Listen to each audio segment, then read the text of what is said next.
What's up guys, Roman here, Monster Gadgets, and welcome to episode number 20 of Tutorial Thursdays. And as you guys can see, I am in my brand new office. No, I'm just joking. This is not my new office, but I'm not in my office. But today, I'm going to be showing you guys how to use the tone curves in Adobe Lightroom. So if you guys hear background noise, I apologize. I'm not in my typical setting, so just bear with me and we're going to get through this. But I'm going to show you how to use the tone curves to really make your photos pop. So let's get into it.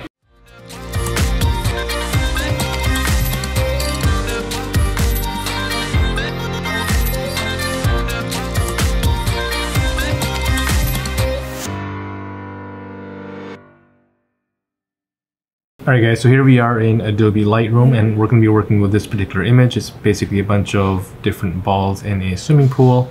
And what you want to do is on the right hand side, you'll see all of your different toolbars. And if you scroll down, this is where you get to the actual tone curve. So here, what you want to do is you've got this straight line. And the first thing you want to know is the bottom here represents basically the shadows, the tops here represent the highlights, and then the mid is your midtone. So what you want to do is you want to take a look at where these boxes align. As you can see, we've got one here, and one here. So these actual boxes that are in the background, we can select 3 different points and basically just click on it and create a point. So we'll create a point here, we'll create a point towards the midtones, and then we'll go ahead and create a point towards the highlights.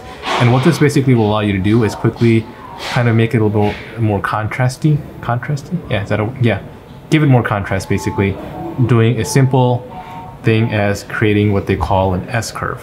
So all we're going to do is first we're going to go ahead and bring up, so click and hold. We're going to go ahead and bring up the highlights, and we're going to go towards the bottom, click and hold, and bring down some of the shadows.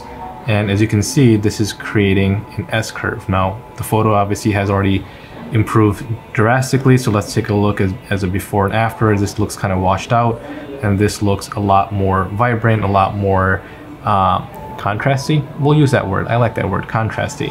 So the thing is, when you're working with these curves, it's really up to you on how much you want to add and how much you want to remove. So if I wanted to come in and really just increase the highlights and really decrease the shadows, you can go with a whole different look if you wanted to, or you can try to make it a little bit more subtle and adjust it according to your liking. So again, this is just creating an S curve. In the end, you're basically bringing down the shadows, bringing up the highlights, and making it a little bit more contrast. So again, this is our before, this is our after. This typically will work, I would say personally, in 90% of the photos if you want to just kind of give it a boost. But every photo is different. Every photo has different highlights, different tones, and things like that. So you want to kind of mess around with the curve and really figure out what works best for you. So this is just the quick and dirty on how to make your photos pop. Later on, I'm going to be doing a whole different tutorial on the actual S curves, because you can really get into a lot more detail by changing colors and getting into different tones and working with independent colors and things of that nature.